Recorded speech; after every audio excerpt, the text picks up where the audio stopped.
अगर कोई नौकरी ढूंढने जा रहा है, वो एक पर्टिकुलर लेवल पर है, क्लास है, तो वो सीखने की उनकी ख्वाहिश होगी तो वो सीख लेंगे। लेकिन इस तरह की जबरदस्ती करना सही है? 100% लॉ गलत एंड है। ऑर्डर का सिचुएशन बनाना सही है? 100% गलत है, मैं उसका सख्त मुखालिफत कर रहा हूं। और 100% रॉन्ग है, ये भी कह रहा हूं। कानून को लागू होना चाहिए, and whoever indulges in this kind of petty politics is wrong. But Mr. KTR, for last 10 years, when BRS was in power, you worked with the central government. Then at that time it was cooperative. Now it has become No, absolutely coercive not. because you're an opposition. No, let me correct you. We have worked with union government on certain things. We have opposed them on a number of things. We have always been issue based. It's not like we oppose everything that BJP says blindly because we have to oppose. No, ऐसा कुछ नहीं है। हम जब GST की कानून आई थी तो उस बिल को हमने मदद की। जब रामनाथ कोविंद जी को प्रेसिडेंट बनाने की एक प्रपोजल आई थी तो उसको सपोर्ट हमने की। अब जब फार्म बिल्स आए थे, फार्म लेजिस्लेशन आए थे, तो उसको अपोज हमने की। तो जहां इश्यू बेस्ड हमने एक ओपिनियन और एक हमारी स्टैंड रही है, but we have not, it's not like we are part of NDA और India. So we've always been independent and we've never been subservient to anybody. But for 10 years, when you were the industries minister, you were dealing with the same Modi government at the center. Do you have a choice? Can I deal with any other government? वो तो भारत सरकार है, मैं एक छोटा राज्य का सरकार हूँ, तो मुझे तो फिर जाना ही पड़ेगा उनके साथ, तो काम भी करना पड़ेगा. Ultimately we are part of the larger nation. So as far as politics and economics are concerned, हमारा राय यही है कि politics को आखिरी 6 महीने तक सीमित रखना चाहिए और economics should take centre stage for 4.5 years, और देश के हित में, राज्य के हित में हर किसी को काम करना चाहिए. नहीं, लेकिन वो डिसरिस्पेक्ट तो नहीं हुआ? अगर हम अपना घर छोड़ करके आकर के आपके यहाँ बिल्डिंग बना रहे हैं, सड़कें बना रहे हैं, तो हम तो आपको आपकी कंट्रीब्यूशन कर रहे हैं. मैं आपको एक यस बिल्कुल, मैं तो मानता हूं कि all the migrant workers are partners of our state development. There's no question. In fact, our chief minister in 2020, Sri KCR, had mentioned this word, that you are partners of my state development, and he is the only chief minister in India who had organized special trains free of cost, 500 रुपया हर किसी को दिया, खाना दिया और उनको ढंग से मर्यादा के साथ वापस उनके राज्य को भेजा. पर मैं आपसे एक सवाल करना चाहता हूं, जब हमारे बच्चे जाते हैं पढ़ने यूके और यूएस, आप क्या कहोगे? वहां पे अंग्रेजी नहीं सीखना है, उनको अंग्रेजी सीखना पड़ेगा, वहां की लोकल कल्चर को समझना पड़ेगा, उस हिसाब से चलना पड़ेगा. अगर आपके बच्चे कोई जाते हैं रशिया मेडिसिन पढ़ने या फिलीपीन जाते हैं, तो क्या कौन सी भाषा में उनकी आज ट्रेनिंग होती है? रशिया में होती है, रशियन में होती है. हमारे बच्चे जो चीन जाते हैं, वहां पढ़ाई करते हैं, चीन में मैंडरीन सीख के आज वहां पे मेडिसिन पढ़ते हैं, रशियन में पढ़ते हैं. मैं ये नहीं कह रहा हूं कि किसी को तेलुगु सीखना पड़ेगा या तमिल सीखना पड़ेगा या कोई और सीखना पड़ेगा, पर क्या तकलीफ है आपको 2-4 अगर लाइन, जैसे मैं हिंदी सीखा हूं, मेरी नेटिव तेलुगु है, मदर टंग मेरी तेलुगु है, पर मैं हिंदी सीख के आपसे बात कर सकता हूं. आप क्यों नहीं कोशिश करोगे 4 लाइन तेलुगु सीखने की, अगर तेलंगाना में रहना है? क्या गलत है उसमें? हाय सर, आप कम्युनिकेशन एक लैंग्वेज की बात करते हैं, जिसमें आपने कहा कि मैं इंग्लिश के सबटाइटल देखता हूं, और इंडिया की कोई कम्युनिकेटिव लैंग्वेज क्यों नहीं होनी चाहिए? जैसे कि आजकल है, हिंदी है, आप भी बात कर रहे हैं, हम भी कर रहे हैं, इवन साउथ के ज़्यादातर लोग कर रहे हैं, और यहाँ के स्थानीय लोग भी काफ़ी हिंदी की पकड़ रखते हैं. तो आप क्यों नहीं हिंदी को ऐसे कहें कि ये कम्युनिकेशन की लैंग्वेज हो सकती है?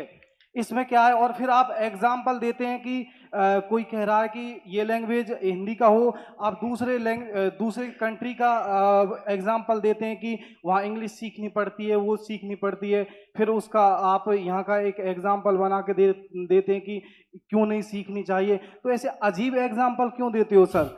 क्यों ये सिमिलर चीजें क्यों नहीं? क्यों? मैं बस आपसे इतना ही कहूंगा, जैसे आप अगर कहोगे कि हिंदी राष्ट्रीय भाषा होना चाहिए, मैं अगर प्रपोज करूं, नहीं सेम चीज, मैं अगर प्रपोज करूं कि कोई और भाषा को राष्ट्रीय भाषा बनाया जाए, sorry, English is the language of the world brother. English ना सिर्फ हिंदुस्तान में बल्कि पूरे दुनिया में बोला जाता है. वेदर यू लाइक इट और not, if you learn English, then you can live across anywhere in the world. जनाब, हाँ, तो आप अगर हिंदी सीख के अगर आप अमेरिका जाओगे, कैसे वहां पे जी पाओगे आप? ये बताओ मुझे. हिंदी सीख के कल आप नौकरी के लिए अगर इंग्लैंड चले गए, वहां क्या करोगे फिर आप? आपके लिए लैंग्वेज एक बैरियर बन जाता है. इसीलिए अंग्रेजी माध्यम भी एक चीज होता है जिसको आज इतना बढ़ावा मिलता है पेरेंट्स की तरफ से, और हिंदुस्तान के जनता की तरफ से। केटीआर जी यहाँ पर हैं। हिंदी इम्पोजिशन क्या है? वो लार्जली पॉलिटिकल है। मुझे नहीं लगता कि कोई किसी पे कोई लैंग्वेज इम्पोज कर रहा है। You're 100% right, ये sir. पूरी तरह से पॉलिटिकल है। जो भी पॉलिटिशियंस क्या करेंगे, उनका भी तो प्रोफेशन है। मैं छोड़ दूं अपना काम?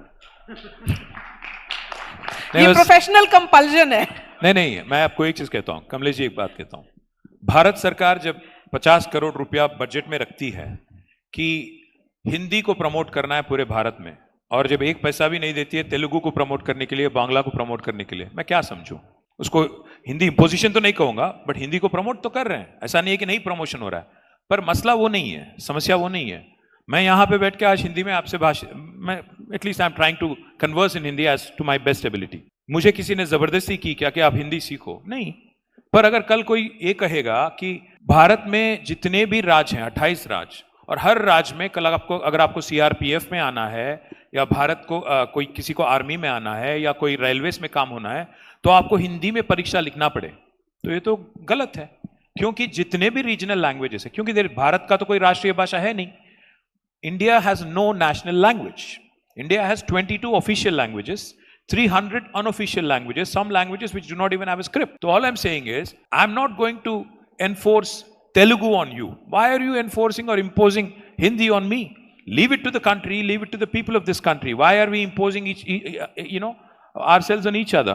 Hindi imposition. See, for example, if Tamil Nadu feels very strongly, or Karnataka feels very strongly, or even Maharashtra feels very strongly, or Telangana feels very strongly, that Hindi should not be imposed, so be it.